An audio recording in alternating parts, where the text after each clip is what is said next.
have fun. Oh yeah, for sure. I think that we know a lot of miserable, successful people, and life is meant to be lived. There's this song, I can't remember what her name is, but she says in the song, you only have so many trips around the sun. Yeah, beautiful. And I love that because that's really a visual to me. And my birthday is actually next week. I don't know when the podcast will air, but my birthday is next week. And of course, I've been spending a lot of time. I love that my birthday is in January because I reflect back at the previous year around New Year's Eve, and then right before my birthday, I reflect again about like, okay, what did 30 look like? I'm turning 31 next week, and I'm really happy to say that I have a lot of fun. Yeah. And I think people feel it. Like that's one thing that people say, like when we get off a mastermind call, or I get text messages that say like, you seem like you're having a lot of fun. And I'm like, yeah, that's because I am. Like I'm having a ball. I love what I do. I find my clients to be really funny. I love seeing the investors reach their goals. I love challenging them on their limiting beliefs because it's always really easier to see someone else's limiting Oh belief than yeah, it is to see your own. for sure. But I have a lot of fun. And then the great thing is that because I've set up my life in this way, where, like you said, mentioned, I'm here in New Zealand, and as you can hear from my accent, I'm American. I'm from Kansas City originally.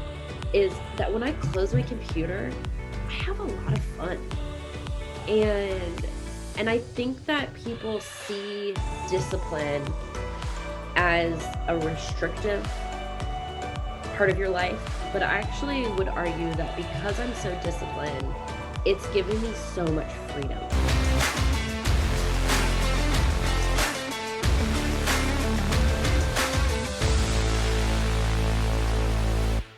Welcome everybody to Unleash Your Greatness, and today I'm excited to have a guest speaker or a person on my show, and her name is Sara Weaver, and she has traveled for the last 5 years and gone around to 40 different countries. She works remotely, and she has amazing insight in how to live your life to the fullest while going out and living your dreams and traveling around the world.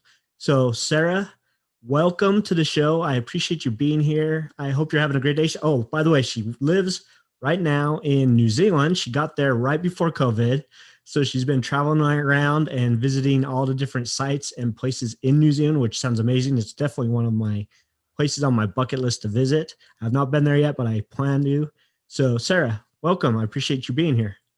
Thanks. Thanks so much, Adam. Yes, travel has been a really large part of my story, and I'm excited to share with people today. And even if traveling's not your thing, I think definitely, Adam, you and I will dive into a lot of different topics that I think even non-travelers will gain a lot of value from.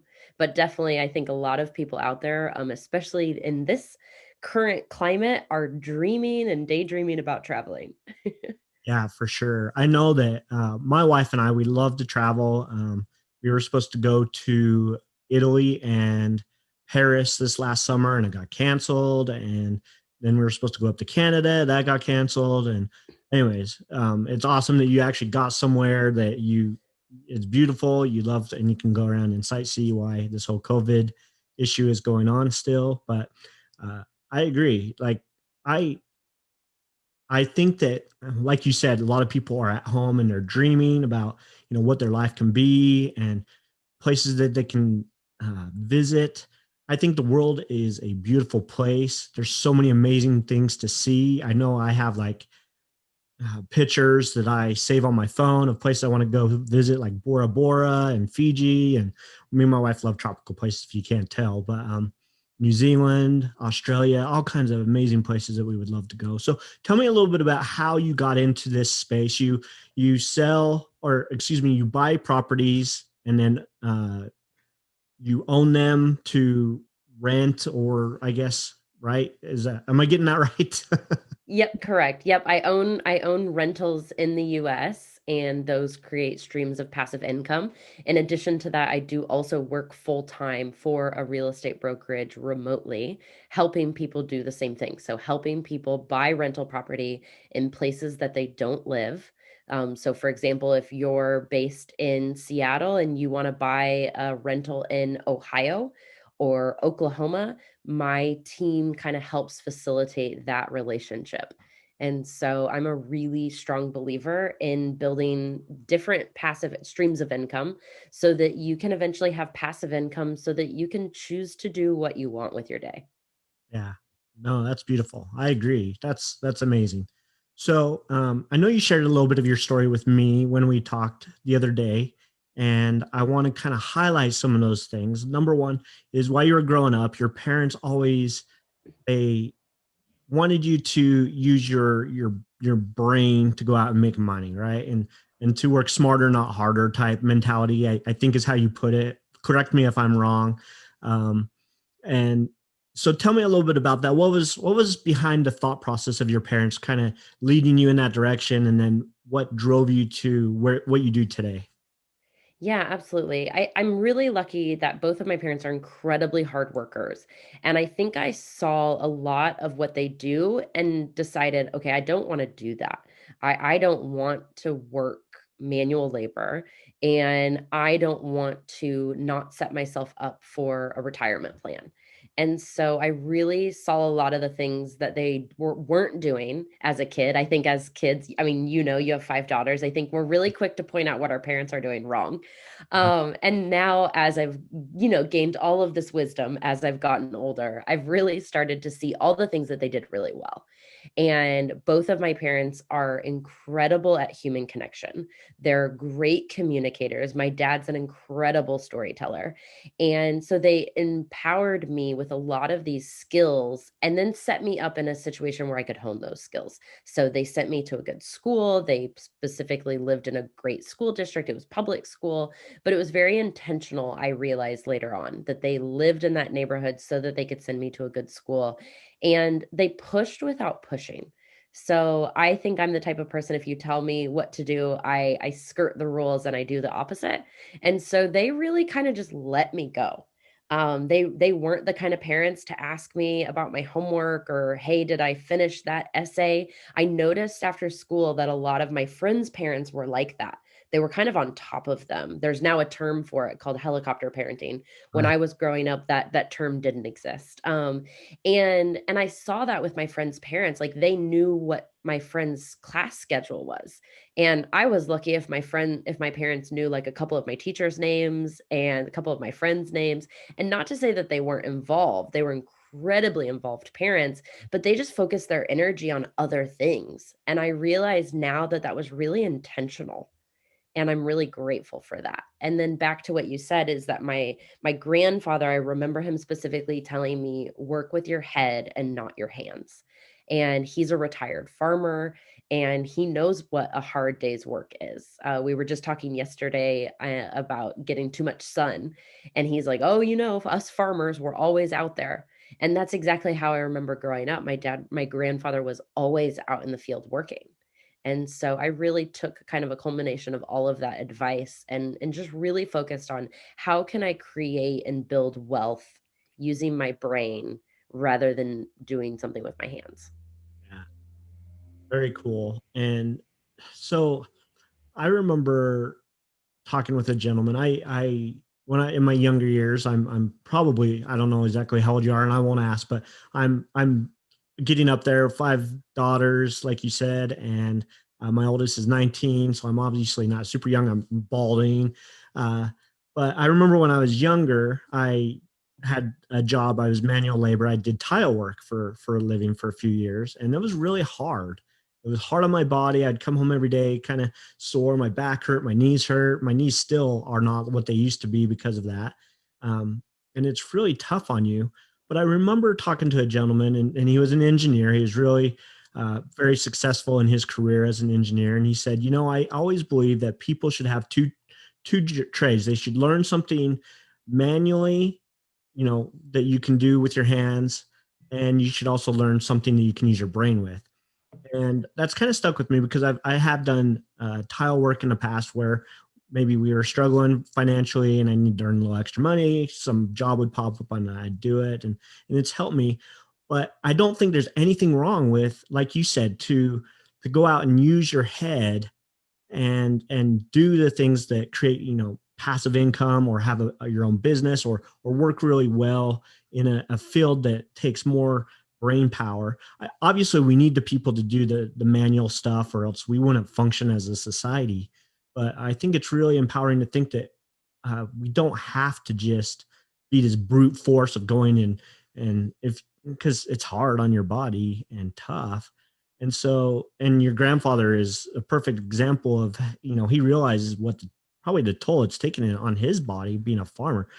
Of all the careers in the world, I would say that's probably one of the hardest on your body ever, because you're always doing something, manual, or you're doing hay, or you're milking the cows, or all kinds of stuff. So tough on your body, and they're up from the time the sun rises till the sun sets. Usually, it's such a an honorable way to make a living, but so hard at the same time.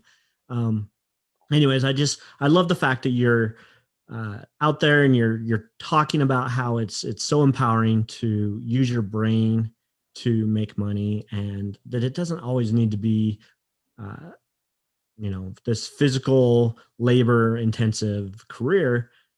And another thing, I number one, I think there's nothing wrong with having a manual labor job. I think they're needed.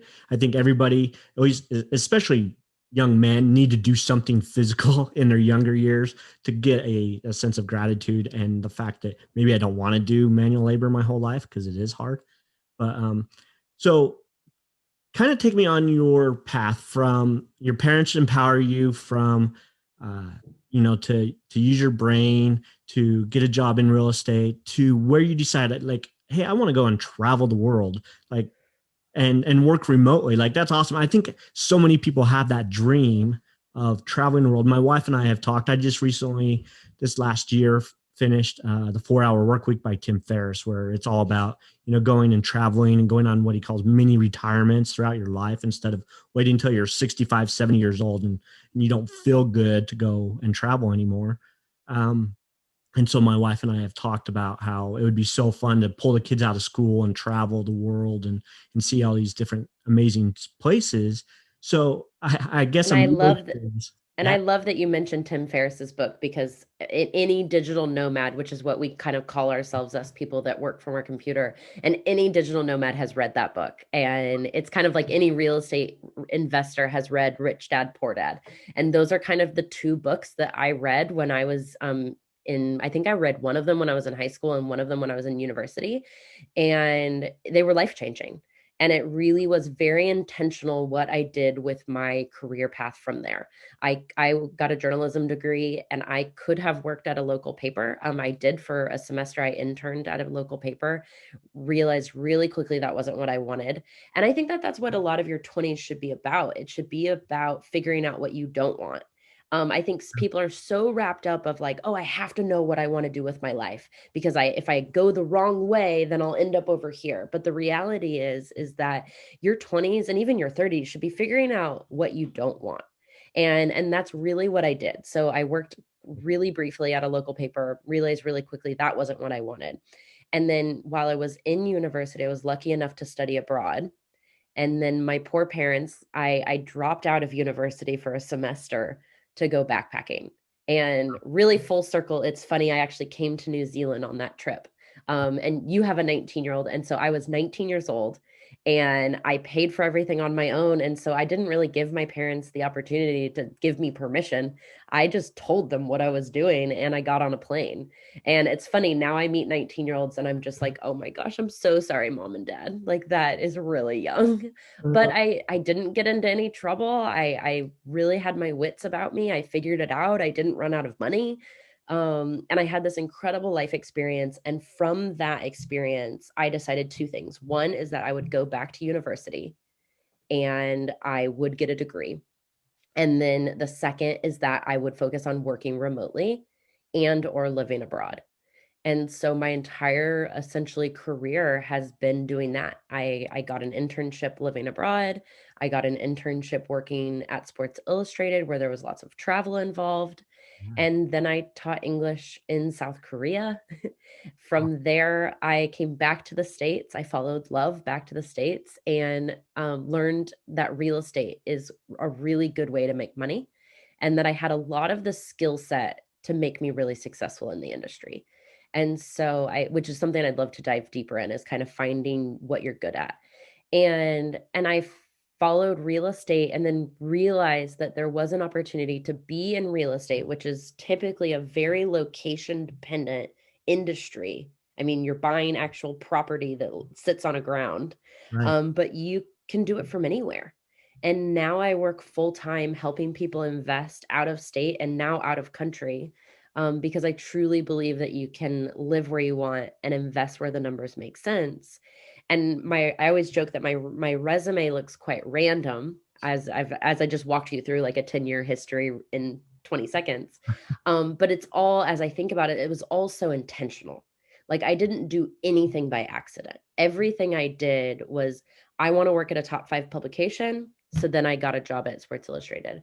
I want to live in a non-English speaking country. So I taught English in Korea. I want to be my own boss, which is kind of laughable now that I know about real estate, but I became a real estate agent. Then I wanted to be location independent. And I wrote in my journal, I am location independent. And within 8 days, I landed a job that I worked for 4.5 years, Wow. where I traveled with that job. I traveled to 22 countries, I believe, working from those countries, from cafes and co-working spaces and Mhm. Airbnbs, you name it. That's awesome. And I love the concept of being intentional on what you want in life, because I think so many times people they want something, but they don't really set that intention. They don't really, and I love the fact that you said, I wrote it in your my journal that you wanted to be a remote, uh, have a, I can't remember the term you just used. Well, not even that I want it, but I said that I am. You Like are. I am location independent. And that's something that's not from me. I learned that from someone else, where they said, don't say like I will lose 10 pounds, or I will quit smoking. You say like I am a non-smoker. Like I am an athlete. I am a writer. Not I'm going to write a book.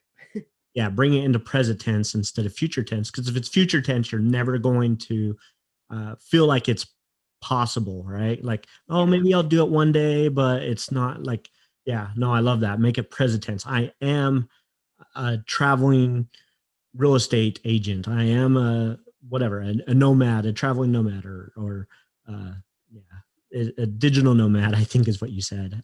Yeah, and for some of your listeners, like that might sound really unappetizing. Like, I don't want to travel to 40 countries. Then that doesn't have to be what your thing Sure. is. Maybe it's I am a really good dad.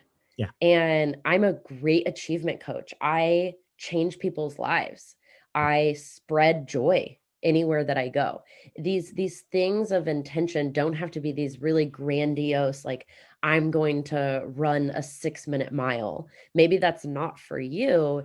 And your definition of a really great life is different than your neighbor. And it's actually probably different than who you were a year ago. Right. And that's what I think about, is always reinventing, like, what do I actually want? Because sometimes the goals that we're chasing that we're not achieving are ones that actually aren't all that important to us. Don't True. you find that? Yeah. No, I agree. Um, and that's why it's so, for me, when I think about goals, I think number one, you've got to set big goals. I believe in absolutely shooting for the stars and going for your dreams. And two, you need to set the intention, like you said. I am, you know like you say, I am running a marathon. I am, uh whatever it is you want. But then you also need to connect with that goal at a deeper level, so that, because, for instance, for me, when I say I want, so last year I ran 1,000 miles. That was one of my big goals, was I wanted to run 1,000 miles. And when I said I want to run 1,000 miles, it sounds like a big, for the hardcore runners, it's probably not a big deal, because they go out and run like 10, 20 miles a day. But for me, that was a big goal. And so I said, okay, want to run 1,000 miles during the year. But then when I went to break it down and say, okay, no, I have to do 20 miles a week, 19 miles a week. And if I do 5 days a week for running, it's only 4 miles a time every day that I go running. That's not undoable, right? But then I really had to come to a conclusion of, why do I want to do that? And the reason why I wanted to do that is one, because I've usually in the past been a fair weather runner where, March timeframe when it starts getting warm here in Utah, I'll go out on a run and then I'll run usually till about September, October timeframe when it starts getting cold. I usually will go on a run on Thanksgiving just because I can say I did it. But usually there's about 4 or 5 months out of the year that I don't really do a lot of running. So I'm like, I want to run so that one, I'm active all year. Two, I have more energy. And three, just so I feel better, like about myself. I lose weight. I feel better about like I'm actually doing something. And you have to connect with that.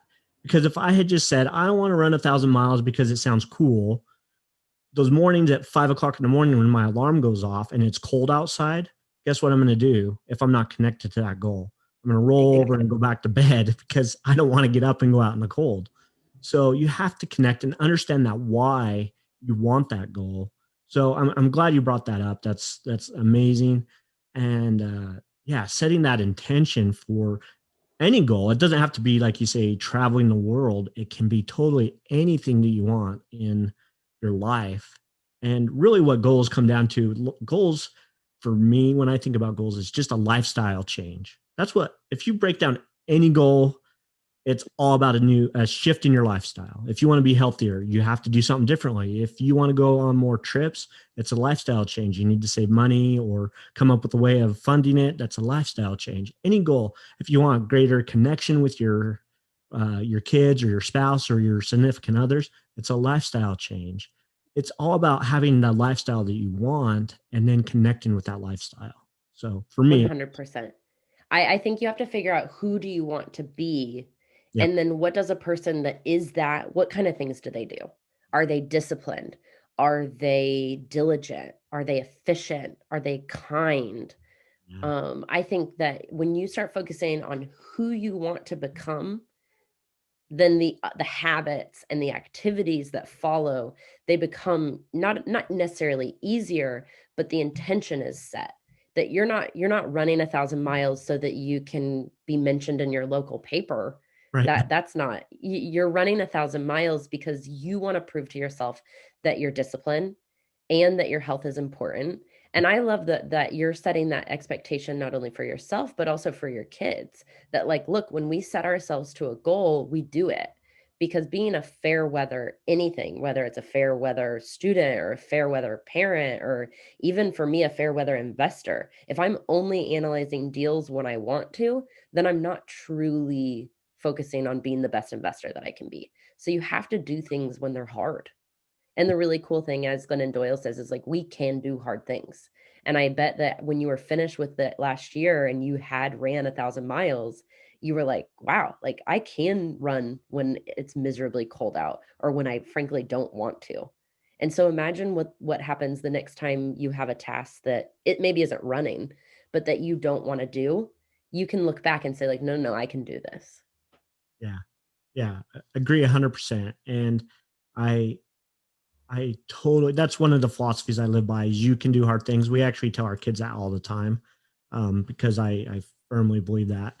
And uh, I think lots of times we don't give ourselves enough credit of what we've accomplished in life. We're always looking in the future like, oh, it's going to be so hard if I want to do this or that or accomplish this.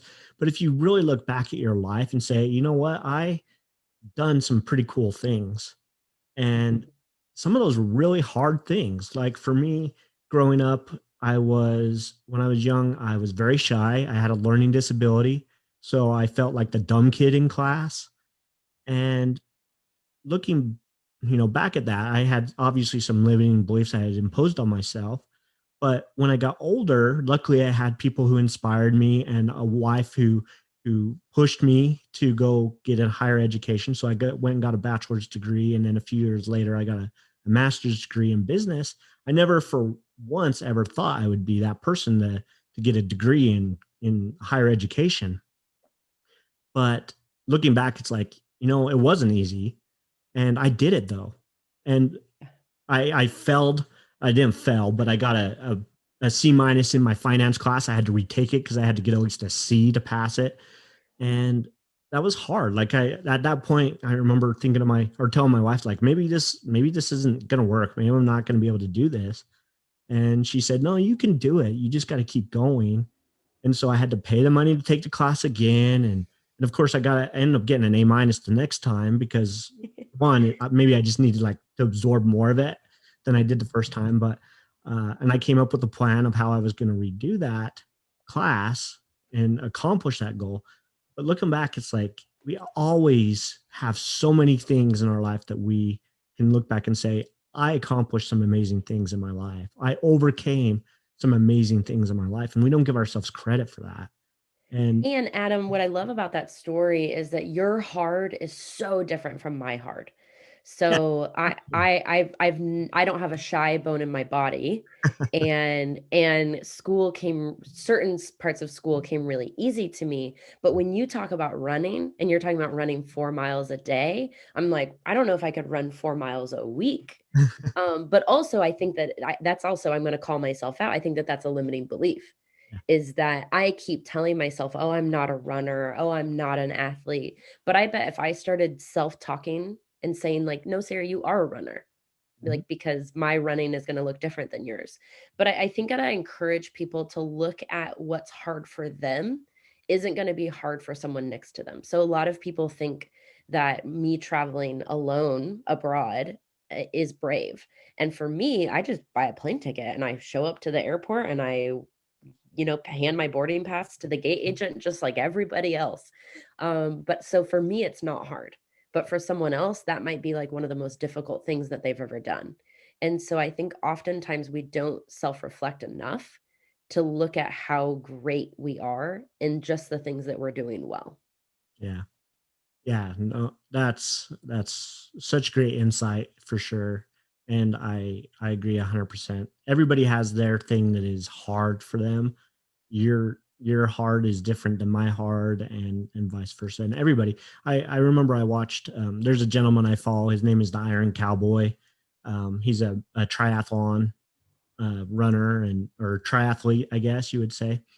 And he's got a really super inspiring story. He holds world records for the most Ironmans that he's done in a year. And he also accomplished something that he calls the 50-50-50, which is he did 50 full Ironmans in 50 days in 50 states. So every day he'd go to a new state.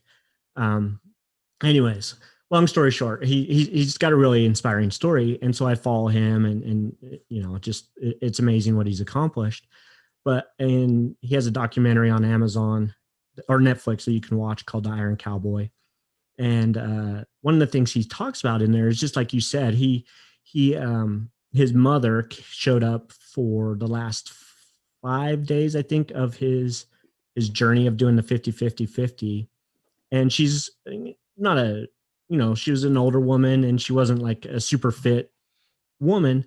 And she ran the last 5K of every of his uh, full marathons that you do at a triathlon, right? And she ran that with him, and she was always the last person to finish.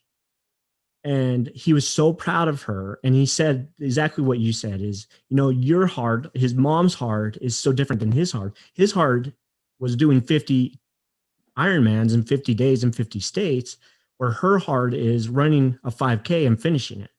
So yeah, we sometimes we compare ourselves to other people, like, oh, I didn't have to go through, this horrific childhood of, bad parents or whatever, or I don't have this backstory. But everybody has a story of something hard that's for them, like you said. And so I love that mindset of keeping that, and that self-talk that we do to ourselves. Like when you were saying, I'm not a runner, like anybody can change that mindset anytime and shift it. So yeah, thank you for sharing that. Any other comments on that Oh, or? your little story brought I haven't cried on a podcast yet, but your story brought me tears. That's so touching that that mother was able to do that with her son. Yeah, I just think, wow, like what a powerful journey to be able to do that together. I think that that's really, really cool. very cool. Yeah, it's a super inspiring story, and he's a really fun guy to listen to, and he goes around and talks to people. Um, his name is James Lawrence. He's great. I'll give him a shout out just because we talked about him. He's Yeah, absolutely. You'll have to get him on the podcast. I would love to. He's he would be amazing. But so Yeah. go ahead. No, I just think to anyone as well, I think something that do a lot is I compare myself to people that are 20 steps ahead of me. Mm, So as someone that invests in real estate, it obviously takes quite a bit of money, or at least people think. And so I used to compare myself to people that have 10, 20, 100 units. And the reality is that I can't compare myself to them, that your journey is so different than their journey. Also, you can't compare your year 1 to someone else's year 13. That's not helpful to you, that's not helpful to them. And so also for anyone trying to maybe get into running is I'm going to compare myself to that incredible mother who got up and did that 5 days in a row, Yep. and I'm not going to I'm in no mindset or desire to do an Ironman, let alone 50. And so I think if I compared myself to James, then I would be setting myself up for failure. But if I can compare myself to his mother and be like, okay, if she did that, Yeah. then like surely I could run a 5K this week. Right. And I probably could. Absolutely. Yeah. And you're so right. We so often compare ourselves to people who are ahead in their journey in that one thing, and we're like, we need to be who they are, and you can't overnight. Sure, Yeah. eventually, like if I wanted to go and run an Ironman, I could train. I could get to the point where I could do an Ironman. I at one time was toying with the idea of doing Ironman. I may still eventually, but right now I got other priorities. But um, at any time, I could just say, you know what, I'm going to start this year training for an Ironman, and I'm going to do an Ironman. And so, but to do 50 Ironmans in 50 days in 50 states would be probably way out of my scope of uh, things that I would want to do as well. It doesn't mean I Yeah. probably couldn't do it if I really, hunkered down and trained for it. But yeah, yeah, we and I think in a world where we see TV stars and social media and all these people doing all these amazing things, and like if I were to go look at your Instagram and you have all these amazing pictures of all these cool places you've been, I could be like, oh, I so want to be there in those places and stuff. Well, you made a conscious decision to go out and do it. And I could do that too if I wanted to, right? Anybody can do that. You just Yeah, have to keep guide. and that's something that I hear a lot is, "Oh, you're so lucky. Oh, I wish I could do that." And don't mistake what I'm about to say for ungratefulness or not being humble, because I am incredibly grateful for my journey. But I really do believe that if traveling is important to someone, then they can make it happen. Or if owning a rental property is important to someone, they can make it happen. It might not be comfortable and it might not be easy, but it's possible. And I think that this is a good segue into if there's a goal that you have, then I think one of the best ways to get there is to take inventory is what I call it. So you take inventory of what you have, and then take inventory of what you need, and then start making a roadmap to getting there. Yeah. So for me, I knew that I wanted to own an investment property, and I had real estate experience. So I knew the real estate contract. I had a little bit of money, like under $17,000, which was, I mean, that's good money at 26. Yep. But it's not a lot of money. And so I had to do the uncomfortable thing, and I had to move to where I wanted to invest because I needed to use what we call an owner occupancy. So you can put less than 20% down if you're going to live in the house. Right. And so I moved into a house, and going back to what you said about manual labor, my dad and I took the entire upstairs of the house down to the studs, the two of us, because we needed to save some money. Or I should say, I needed to save some money, and he's a Right. good dad and he helped me. And so I really started to take inventory of what I had. So I had the skill set of finding a house and negotiating a contract. I had the skill set of my dad's experience building a house, but I needed to figure out the financing piece. I didn't know how, like, I own or occupy a house. I needed to figure out how to become a landlord, how to find tenants, how to be a good real estate investor and not make mistakes financially. And I had to learn those pieces. And my dear mentor, Jennifer Beatles, she calls it just-in-time learning. And I love that because I didn't need to figure out A to Z on day one. Right. Otherwise, I could have been stuck 3, 4 years later, still hadn't bought a house because I was so concerned with knowing every piece of the puzzle. And the truth is I just learned one step and then I learned the next step and then I learned the next step and then I networked my butt off because I'm not going to learn every ins and outs of investor financing, but I'm going to build a relationship with someone that already knows it Yeah. and bring value to them so that I can text them at 3 o'clock on a Tuesday. Hey, sorry, I have a really quick question. And they're interested in getting back to me because I've somehow added value to their life, whatever it may be. Yeah.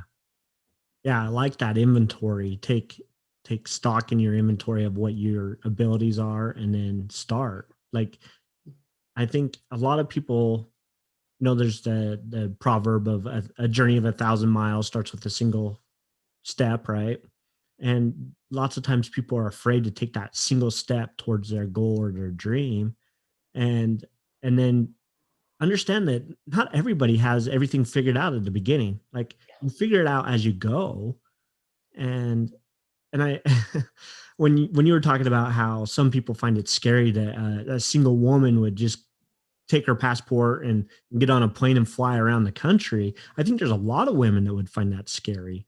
Uh, and but you have this ability to just be like, I want to go do it, and that's such a great, uh, determination. You don't really think about it, and obviously you're smart enough to not put yourself in a position where you're going to be in a scary place or go to. Exactly. If we want to do a podcast episode on all the bad things that has happened to me, like we can, that's a totally different episode. But that's not going to help anyone. Like telling people those stories isn't going to bring anyone closer to the life that they want.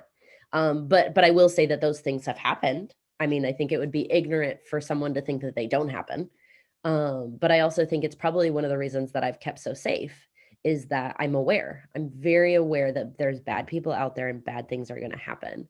But I wanted to circle back to something that you said. I love that every journey of 1,000 miles starts with a single step. And I actually changed it to like the life that you want starts with a single email Mm, because everything really cool in my life that I've done has started with a text message, an Instagram shout out, or an email. So I knew that I wanted to work at a really large publication. So I sent a Facebook message to a photographer at the publication and then started a dialogue and was very persistent. I'm going to work for you. You're going to hire me. And it worked.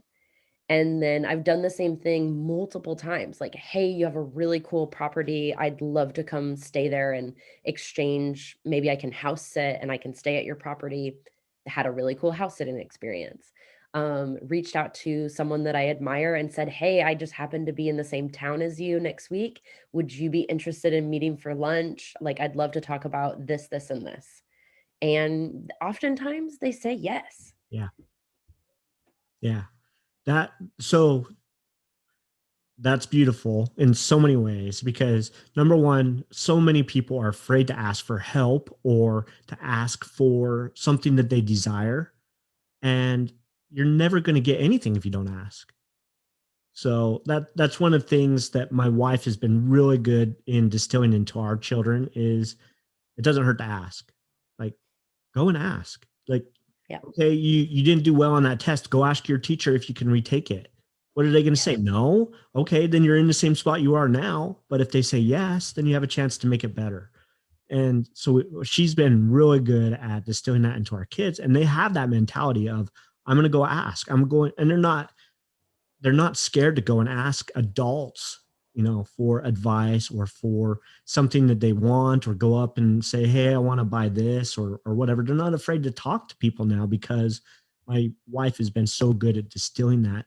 And that's a great uh, tool or insight, I guess, to have going into life for all aspects of your life. It doesn't hurt to ask. It doesn't hurt to send an email and just like you and I, the reason why we connected is because I put a post out there saying, "Hey, I'm looking for awesome people to be on my podcast," and here we are. And I'm learning so many things about you and the journey you've been on. And so, yeah, thank you for sharing that. That's such great insight for anybody. Is just always be willing to put yourself out there, even if it does seem scary. It Yeah. doesn't hurt to ask for what you want or what you feel like you deserve or need, right?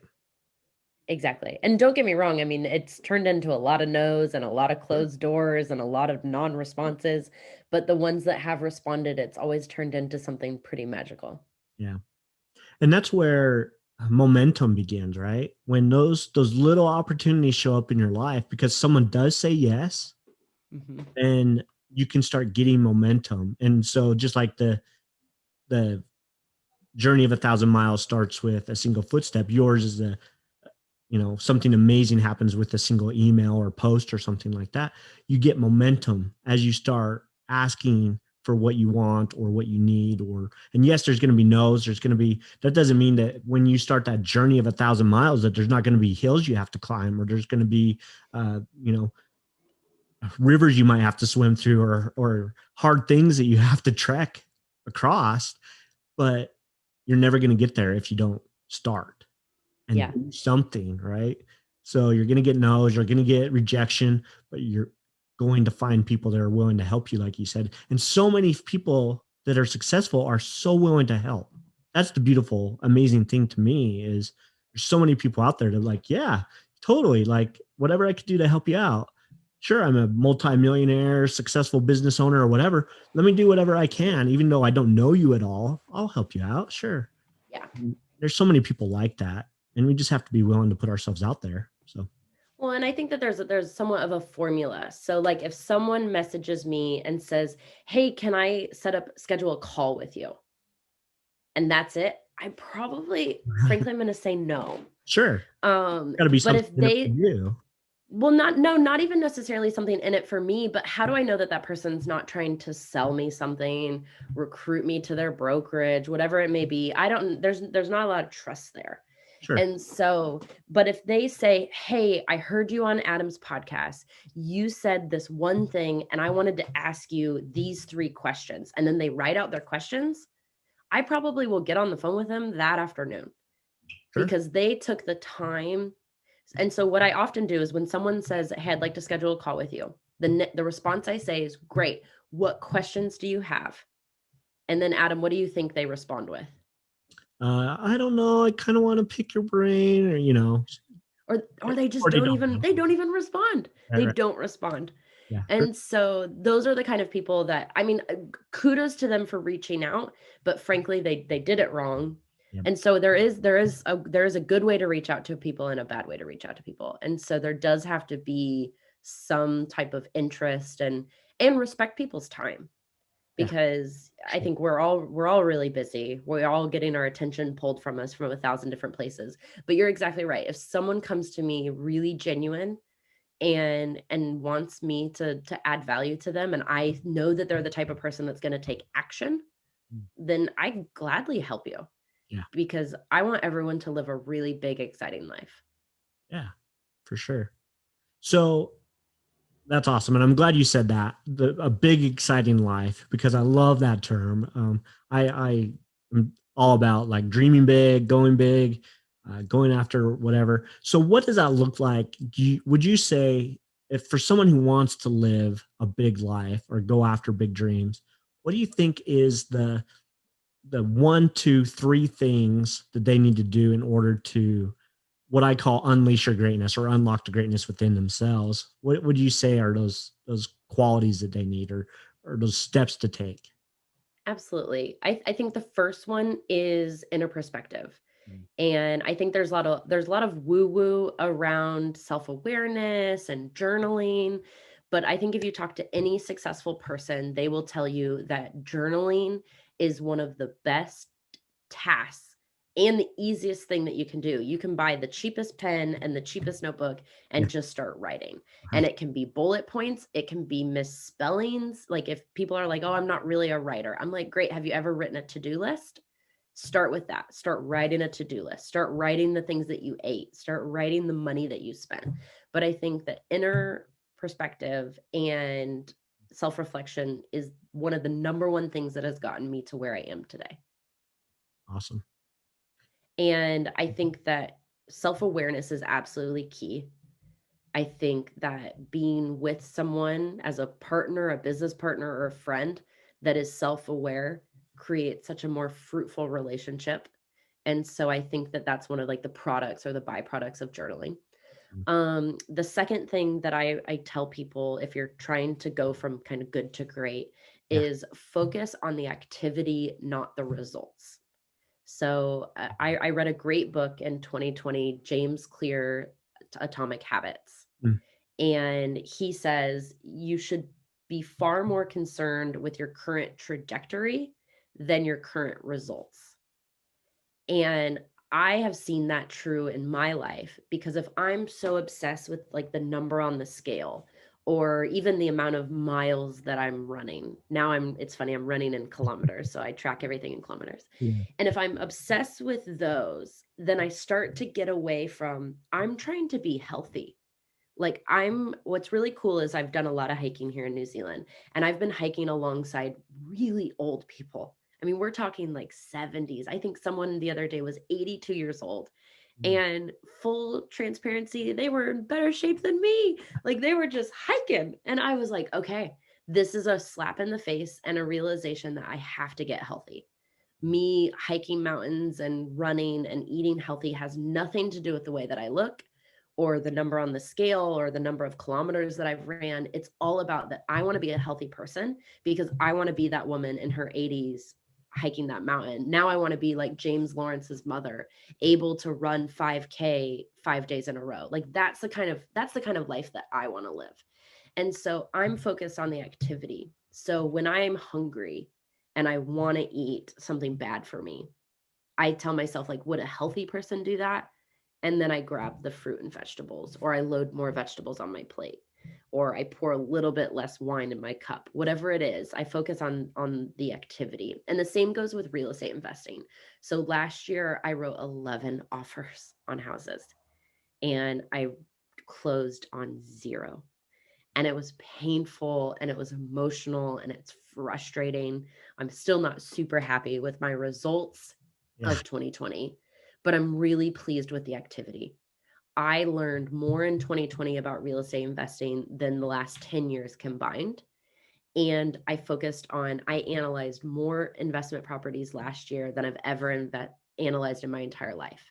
And so I'm focused on the activity and not necessarily the result. And I'm confident that 2021 will be my best year yet when it comes to real estate investing because I'm so focused on the activity. Yeah. And then my third kind of item that I think you should focus on is building wealth and not income. I think that a lot of people in our society, especially in the US, is that they're so focused on that raise or that promotion or feeling valued by the number on their paycheck that they stay in jobs that they're miserable in, Yep. that they find satisfaction through things at work. And at the end of the day, if they're making an extra 30,000, don't even get me started on like taxes and what your actual take home is and all that. That's not what this conversation is about. But if they're so obsessed with that $30,000 that they're exhausted, like when you were talking about laying tile and when you went home after a long, exhausting day of work, I can almost guarantee that you weren't listening to productive podcasts, eating nourishing meals, taking care of your relationship with your wife. You were exhausted. Yep. And so I think the same thing is true when we're so obsessed with income, we really start to get away from the things that are important in our life. Whereas if we can focus on wealth, and I wrote down the definition of wealth because I really like this. It's the second definition because of course the other is a bountiful of possessions. Mm. But this definition is a plentiful supply of a particular desirable thing. Wow. So for Beautiful. some people that might be shoes and cars or more square footage in their house. But for me it's freedom and time and the ability to say yes to things that I want. Yeah. And money makes those things possible, and we can't deny that. Um, and so I think when we focus on wealth and not income, you also start to think, how can I create passive streams of income? Because how nice is it if you start putting affiliate links on your blogs and you start making some pennies here and there when people click on your YouTube channel or when they buy a book that you recommend, or you're making money while you sleep. And let's say then you go out and next year you buy a rental property. Now you're making $500 a month profit. And then you do that again and again. Next thing you know, 3 years from now, you're able to say, no, I actually don't want to work more hours in my job. Or, you know what, that promotion actually isn't of value to me. Yeah. Yeah. True. And you're so right. I love that definition of wealth because wealth can be so different depending on the person. Because some people, just being in a great relationship is wealthy, right? And or like you say, shoes or traveling or whatever. And sure, money is a factor in there, but it's not everything. And I actually circling back a little bit to the 4 Hour Work Week of Timothy Ferriss's book. I love that in there he asks the question, what's the opposite of happiness? And most people say unhappiness. But that really, he says the opposite of happiness is boredom. Most people are bored, like you said, in this life because they work, they work, they work, you know, they go to a job they hate just so that they can survive, just so they can bring home that paycheck, or for some kind of clout that they make so much money or whatever. But are they really happy? And I would say that a lot of people probably aren't because they haven't really focused on creating that wealth in life or that abundance that they want. Or tying it back to number one, have they really self-reflected? Is this bringing me joy? Right. Right. Like, Exactly. don't get me wrong, I was in a sales job where it was so satisfying to close a sale and Sure. be like, woo, another 10 grand for the company. But then I was like, well, wait a minute, like what am I getting? Like, is that bringing me joy? Because it Right. was pretty fleeting. Like it felt really good. And then I'm not proud to say, but I'm definitely the type of person, I really like affirmation from others. Mm. And I've been really working on creating affirmation and liking affirmation for myself. And so if I closed a deal, I would immediately alert my higher ups. And if they didn't quite congratulate me in the way that I thought they should, it didn't feel as good. And Yeah. it was this really sick cycle where that's not healthy for them. That doesn't make me a good employee. That doesn't make it was a really negative headspace that I was in because I was trying to tie my joy to something that I shouldn't. And I only found that out through self-reflection. Yeah. Yeah. Beautiful.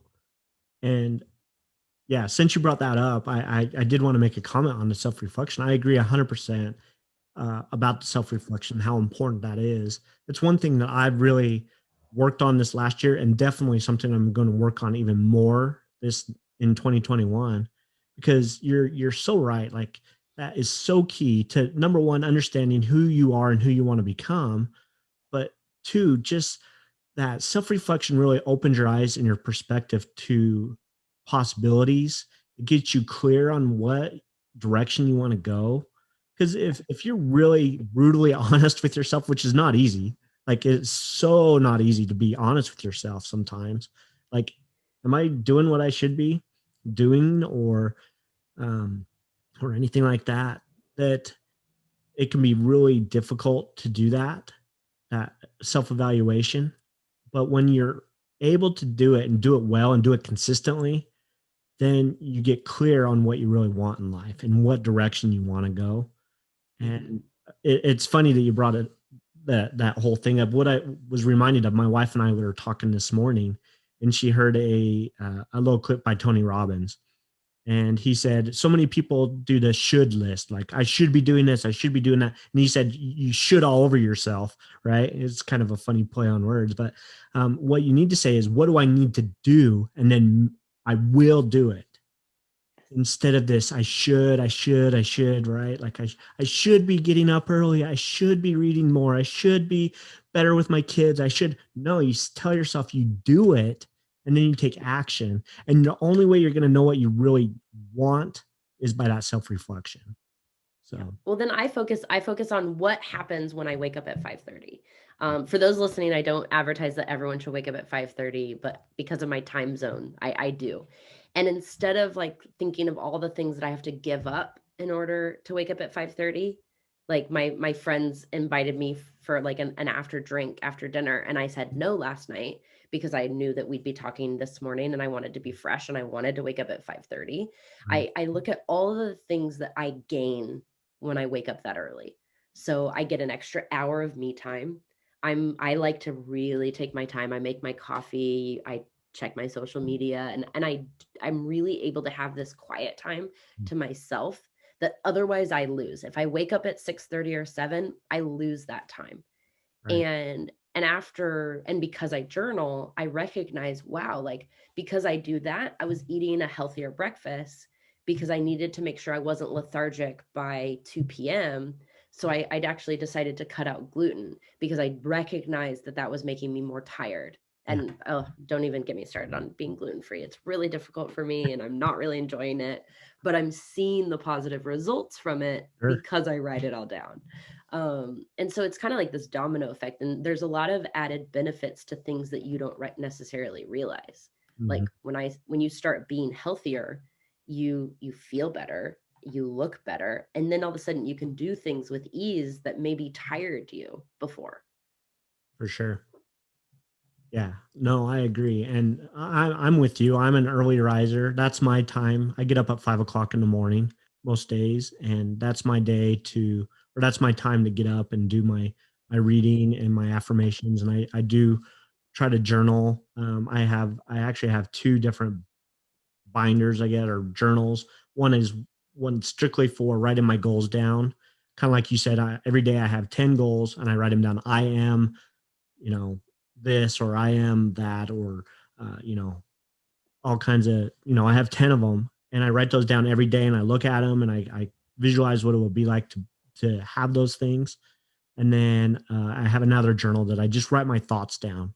And lots of times it's, to most people it'd probably seem like incoherent gibberish, and probably I can't even read it because I have such horrible chicken scratch handwriting. But yeah, the early morning reflection for me is so powerful, and it sets me up for success during my day.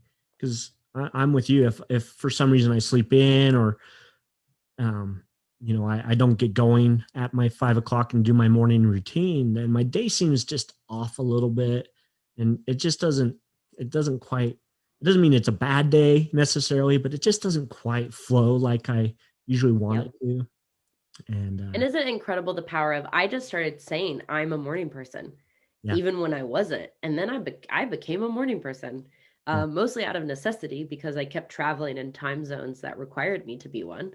But it's pretty amazing. Can I ask, will you share one of your 10 goals that you write? I'm really curious. Yeah. So one of them is, yeah. So I have many of them. So one of them is that I travel the world. That is one of them. Um, I write down I travel the world, and then another one is I travel first class whenever I travel. Another one is I have a New York Times best-selling book. Or a New York Times best-selling author. I am that. So they just, there's so many. Like I said, I have 10 of them, and some of them are a little bit more personal. Of Um, course. Yeah, yeah. No, and don't share what you don't want to, but I think that that's really, really cool. they all, Um, I, yeah. and And how long have you been doing that, writing the 10 a day? so I have been doing it for about 6 months now. Incredible. And I find that it is one of the most powerful ways to get what I want. Yeah. So, because it really does, it sets you up for success, and it starts. So I do that in the morning, and then that night I have a vision board with the same things on it. So it's a visual, and then I write it in my journal in the morning, and then at night the visual. It really starts the subconscious mind of being like, okay, what do I need to do to achieve that? And it activates different parts of your brain and your physiology as you write it down. It activates your, because whenever you can mix something physical with something mental, it just opens you up for success so much more, I think, in my opinion. And everything that I've read, learned, and seen success in my life, I've realized that. So and that's one of the reasons why I run too, is because when I run, I usually put my headphones in, and I either a listen to just kind of music that I can just kind of zone out and reflect on my thoughts, or I'll put in a Yeah, podcast and just absorb information, right? And so um, when you're doing that while you're doing something physical activity, you activate different parts of your mind. So absolutely. And Adam, I realize I think I forgot probably the most important like tactic or activity to focus on. yeah. So I shared my three. So inner perspective, self-reflection, focus on activity, not results, Mm. build wealth, not income. And then number four is have fun. Oh yeah, for sure. I think that we know a lot of miserable, successful people, and life is meant to be lived. There's this song, I can't remember what her name is, but she says in the song, "You only have so many trips around the sun." Yeah, beautiful. And I love that because that's really a visual to me. And my birthday is actually next week. I don't know when the podcast will air, but my birthday is next week. And of course, I've been spending a lot of time. I love that my birthday is in January because I reflect back at the previous year around New Year's Eve, and then right before my birthday, I reflect again about like, okay, what did 30 look like? I'm turning 31 next week, and I'm really happy to say that I have a lot of fun, Yeah. and I think people feel it. Like that's one thing that people say, like when we get off a mastermind call, or I get text messages that say, like, you seem like you're having a lot of fun. And I'm like, yeah, that's because I am. Like, I'm having a ball. I love what I do. I find my clients to be really funny. I love seeing the investors reach their goals. I love challenging them on their limiting beliefs because it's always really easier to see someone else's limiting Oh belief than yeah, it is to see your own. for sure. But I have a lot of fun. And then the great thing is that because I've set up my life in this way, where, like you said, mentioned, I'm here in New Zealand, and as you can hear from my accent, I'm American. I'm from Kansas City originally. Is that when I close my computer, I have a lot of fun, and I think that people see discipline as a restrictive part of your life, but I actually would argue that because I'm so disciplined, it's given me so much freedom in my life Yeah, that I have built a reputation and even a persona around being able to work really hard and play really hard. That the people that I've always worked for, because I've only been self employed for a very brief moment and actually learned it wasn't for me. So I do work for someone, yeah, and they trust me to get the work done because I always do. sure. And so they're not going to question. Like, I had a doctor's appointment yesterday and I didn't need to ask permission to go or get that time off during the day. Because I wake up at 5:30, I got a bunch of my work done. And then the moment the doctor's appointment was over, I worked over my lunch break at a cafe, because that's the type of worker that I am. And then when the day is done, I can really enjoy myself. And last night was actually really fun. I was on Instagram, as I probably spend too much time on Instagram, and I saw that a friend of mine was here in Nilsen, a friend that, of course, that I've met here in New Zealand. And so I sent him a quick text like, "Oh, you're in Nilsen. I'm in Nilsen." And we had like an impromptu drinks with 7 people. There was someone from Argentina, France, England, and a couple other from Argentina. And so it was this like really fun international dinner, and I feel so lucky that that's my life. Like that was just a normal Thursday night. Oh yeah. No, I agree 100%. I think so. There's always the saying, "You only live once." I don't really love that saying. My favorite saying is, "You live every day," Mm, instead. And so, yeah, have fun. Like life is meant to be good and enjoyable. Sure, there's going to be difficult times. We're all going to have that, but that yep. doesn't mean that you can't smile through those times and still have a good time. So, Exactly. And um, so Adam, what do you do when like things seem hard? or maybe one of your kids bring home bad news and you're just like, "Oh, I didn't need that today." What do you do to focus on the good? Yeah. So one of the main things that I like to use is, and I know it's kind of cliche right now, but I love using gratitude for honing me back in. So every morning, that same journal, I write my 10 goals in. The first thing I do is I write three things I'm thankful for or grateful for. And then that's when after that, I write my 10 goals. And so it's kind of a twofold little journal that I have. But I think the gratitude opens your perspective in such a way, because so oftentimes people walk around with shutters on or blinders on, and they can't see that there's so many beautiful things around. So yeah, my kids have times where they come and they say, hey, this is going on, or my wife, or you know anything. There's a million things that could happen that can bring you down every day when you're Yeah, like, 2020 showed us that. yeah, for sure. But as hard as 2020 was, though, I still have a house. I still have a bed, a warm bed to sleep in. And there's people that I understand, there's people that don't have that. And there's people that did suffer a lot in 2020, but there's always something that you can be grateful for. Always. It doesn't matter. Even, Viktor Frankl in Life's or a Man's Search for Meaning, here he is, a uh, Jew during the Holocaust in a concentration camp in probably worst conditions you can possibly imagine, where he could be basically just someone, he looks at the wrong guard at the wrong moment, and that guard could shoot him at any second. His life threatened every day, all the time, and he survived that. And he looks back and says, you know what? We would be out there in a frozen forest digging a trench in the frozen dirt at 5 o'clock in the morning, and the sun would come up, and it was beautiful. And you've got to take those moments where you can stop and say, you know what? The sun is rising still, and there's still beauty in the world.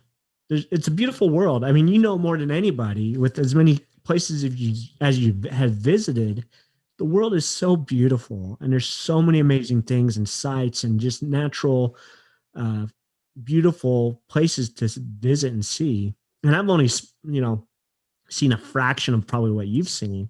And I want to ask you that before we end, what your favorite place is. It might be hard for you to answer, but there's just so many amazing places and amazing Yeah. things in the world, and there's always something And what's so interesting, Adam, is when you say that, you're right. I have seen some things that people can only dream of. right. Yet, or I should say, and the people is what's so beautiful.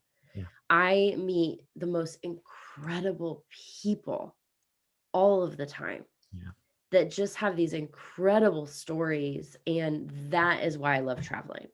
And that's why this year, or I should say 2020, was really eye-opening, because I didn't get to add another country to my list. I didn't get to visit somewhere I've never visited, because I've actually been to New Zealand before. right. But it wasn't about that. It was, I met some incredible people with some incredible stories, especially all of us now. It's so fun. All of us that have been here, because it's now January, and I got here in March for 2020, 4 days before the borders closed. Yeah. So any traveler that I meet, they've been here for at least a year. Maybe they came in right in March when I got here, but everyone's been here a year, Most and people, we've all made a decision intentionally, because there are flights leaving New Zealand. We could leave, yeah, but if we leave, we can't come back. exactly. So all of us have made a decision to stay here, and we've sacrificed things, we've given up things. New Zealand's really expensive. Sure. So I'm not living a level of lifestyle that I'm happy with. But I'm living a level of lifestyle that I am happy with, because it's COVID free, and I'm able to have an impromptu dinner with my friends like last night, and have meaningful conversations with people from all walks of life. Yeah, It was really a great conversation last night. Funny enough, about building wealth. And one of the girls really brought to our attention just how privileged we are. Three of them are from Argentina, which Argentina has some really big struggles economically and politically. right. And she just really brought to my attention that the conversation that we were having applies to us sitting at that table because we're all lucky enough to be here in New Zealand, but Mhm. it doesn't apply to very many people outside of that bubble or in South America or any country that's struggling, which is a Right. lot of countries in Yeah. this day and age. I spoke to someone yesterday who talked to her mom. She's from a small village in England, which is funny. That means town. Village makes it sound so funny, but that's an English word, Yeah. and is from a small town in England. And her mom's really big in the church, and the church is opening up so that people can come to take a shower. And Wow. it's not necessarily because they're homeless, but maybe their water bill's turned off, Mm. or maybe they are sleeping in their van. And I think the media is so focused on some of these really big polarizing issues that we're not talking about the people. Yeah. And so I think exactly what you're saying to the point of the survivor of the Holocaust is that there is so much bad in the world and we're constantly reminded of it, constantly. Yeah. But if we can focus on the tiny good things, and for me focus on the people, then the world can be really filled with a lot of joy, even in hard times, which I think we can easily say that this is one of the hardest times that our history's seen, at least in my lifetime. Sure. Mm. Every day I feel like I'm just inundated with bad news. Yeah. And so I try really hard to focus on the good. Mhm. Yeah. So true. And that focusing on the good is such a powerful shift in mindset and perspective because it really does open your mindset or your perspective up and takes those side blinders off and allows you to see like, yeah, that sucked, but it could be worse because it can always be worse. Like Yeah. for that person who's sleeping in their van, they could be sleeping on the concrete, right? They could Mhm. be so. I mean, and I'm not trying to discount that people have hard things going on right now, but there's Yeah. always something to be grateful for or to look at and say, yeah, this is not ideal, but it can be worse. Yeah. You could Well, be on and the death. I think it's important for us to look for those people that need help. Yeah. Like when my friend told me about her mom's church that's helping people, I'm like, why? What can I do? Because like the media is not talking about that. They're Right. busy talking about Boris Johnson and what next ridiculous thing he said. Yeah. And they're not talking about the people in this small town, like opening their doors to people in need. And that's what we should be talking about. Yeah. And so Sure. I'm incredibly grateful for the people that I've met in my journey because I think they've brought to light the privilege that a lot of us have. Yeah. And my hope is to turn around and use that for something really good. Yeah. Awesome. I think you are. I think you're doing an amazing job. And just the fact that you are sharing your light with other people and just being who you are is amazing. And going out and sharing your message of go go big, right? Go and live the life that you want. And so powerful because so many Well, people are thank scared to you. do that, to be who they feel that they are meant to be and or want to be. And Yeah, I think, and one thing I think, especially with this, like, looming birthday happening and being 31 and I'm single, I love, there's a book coming out by the Angry Therapist.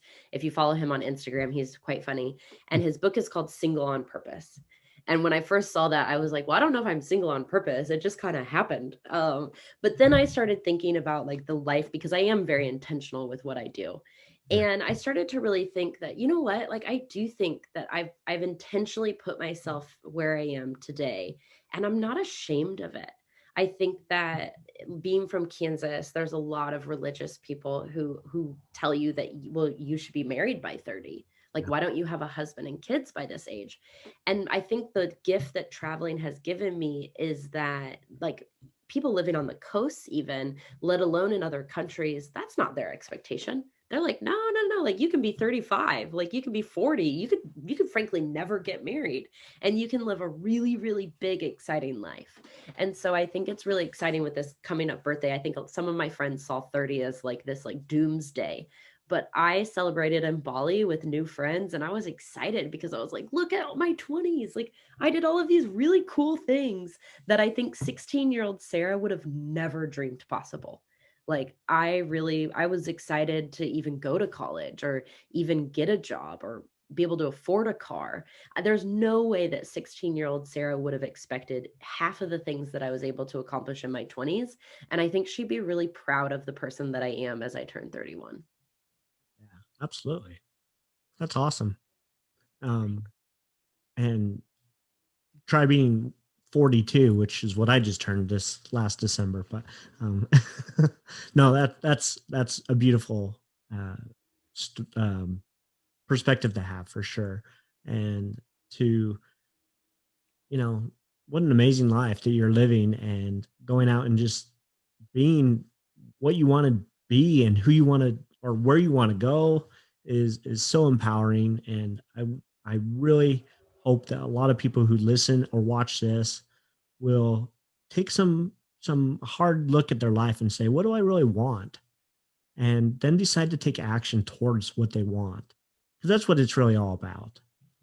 At the end of the day, because you're right, there's some people that traveling, my parents, we like the furthest we ever traveled, we I grew up in Utah and we would go to like California. That was like the furthest we ever went. And they had no desire to travel. They had no desire to go very far. They like, you want me to go to Europe? No, thank you. Like they have no desire whatsoever. Where me and my wife, on the other hand, were like, we want to go all over the world. So it's different for everybody, but that doesn't mean that they still can't have dreams and goals and things that they want to go after and accomplish and do. So And I it's think the world of social media, I think puts pressure on some of my friends to have a really nicely decorated house, to have the most beautiful baby shower, and like your birthday party has to have all of these things to make it a good party because it's all going to be posted on social media and your friends' expectations are here, so you need to do this, this, and this. And I think it's really important to does that rug like really bring you joy, or are you buying it because you feel like you have to? yeah. Or and even with travel, like I have some friends that go on these elaborate vacations, like all inclusive resorts, Mm, whereas they probably would have been just as happy spending a third of the money on like a cabin nearby their home. And so I think and other people, they that rug does bring them joy and that resort brings, so do those things, but just make sure you're doing the things that you like. Don't do things because other people are expecting you to, or you think that people expect you to. yeah, for sure. Agree 100%. Do what makes you happy and brings joy. We don't need to compare ourselves to what everybody else thinks we need to be. I heard a saying that says other people's opinion is none of your business. And I've tried to live that philosophy this last year or two, because really what other people think of me really is none of my business. It shouldn't matter. As Yeah. long as I'm doing what I feel is within me and within my power to make me happy, then that's okay. That's good. Exactly. I know that some people like look at what I do and they're like, "Oh, that sounds awful," or they feel pity, or that I'm missing something that they have. And frankly, that doesn't have any effect on me because I'm really happy with what I have and what I've done. For sure. And I'm happy for them. Like what they do Yeah. makes them happy but would make me miserable. and Absolutely. so and so everybody's just focus on your own lane. Yeah. Yeah, for sure. So, the last question for you is, what is the coolest place you've been to so far? I really want to know. What's Ooh, your favorite? coolest And I know the that's going to be coolest hard. I'm sure you have so many amazing places that you love, but So many. I guess I'm at it like, what are you into? Do you like do you want to hear about food, nature, history? Give me like a oh, category. oh, that's a loaded question because I love all of it. Honestly, I love history. I I love food. I'm not a food snob, but I love the the little diner that's a dive that has amazing biscuits and gravy, as well as like the amazing restaurant that has great uh, crab or whatever, right? Like I'm such Yeah. a versatile food. I guess I'm not a food snob, but I love trying new things. Yeah. So I guess when it comes down to it, I just love seeing cool places that just is like, if you were to take a picture of it and just post that picture without any you know, filters or touch up or anything like that. And people would be like, holy cow, that is the most amazing place ever. Like, I love that. Yeah. So, Okay. So then yeah, I can think of a couple places. So I'll name off some places. So I think Bagan, Myanmar. So there's these pagodas that I don't think you can climb up them anymore, but when I visited, you could climb up them barefoot and you could watch the sunrise. And taking a hot air balloon ride was what a lot of tourists did. I was on a budget, so I couldn't afford that.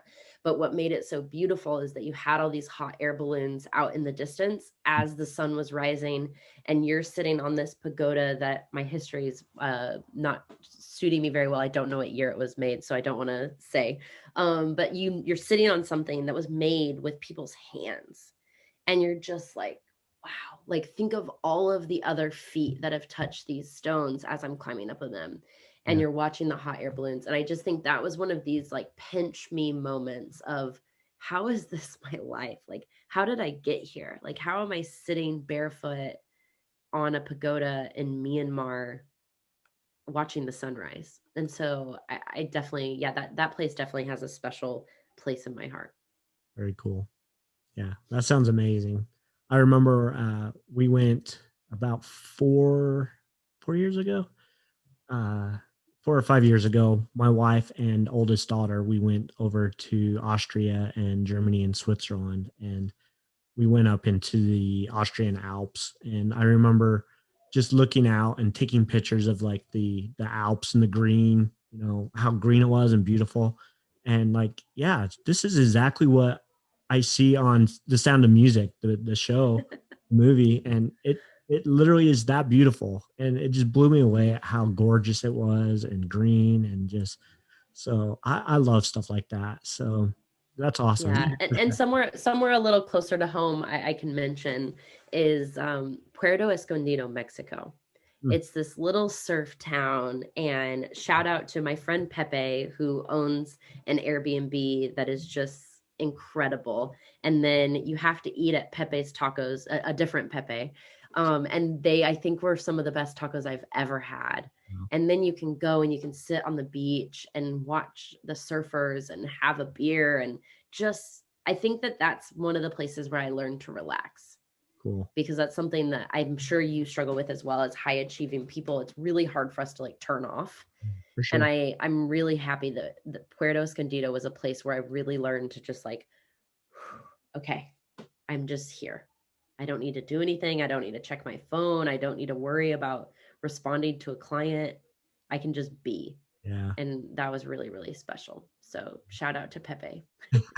That's beautiful. Amazing. Um, I really appreciate your time. Do you have any last words of wisdom or comments that you want to leave with anybody listening? Yeah, I think just everyone, like, what does your big exciting life look like? Mm, Because we only get so many trips around the sun. yeah, very true. Beautiful. So, Sarah, where can people find you if they want to connect? Where can we send people who want to learn more about what you do or just get inspired by your life, your, I'm sure, pictures and everything that you have? Where can they find you? Absolutely. So Sarah D. Weaver. So Sarah D. Weaver. .com, Sarah D. Weaver at Gmail, Sarah D. Weaver on Instagram. Because Sarah Weaver is such a common name, if they type in Sarah D. Weaver, all one word, on Facebook. But yeah, I love it when people reach out. I think that it's really inspiring to hear everyone's journey and everyone wanting to live a big, exciting life. And so if someone listening has any questions, like definitely reach out. It's nice to hear from you. Very cool. And I'll be sure to put those same links in the description of this podcast and on YouTube so that they can also find you. So amazing talking with you, Sarah. I'm blown away by the life you're living and it sounds amazing. I hope to visit even half the places that you've been to. I'll never catch up, I'm sure.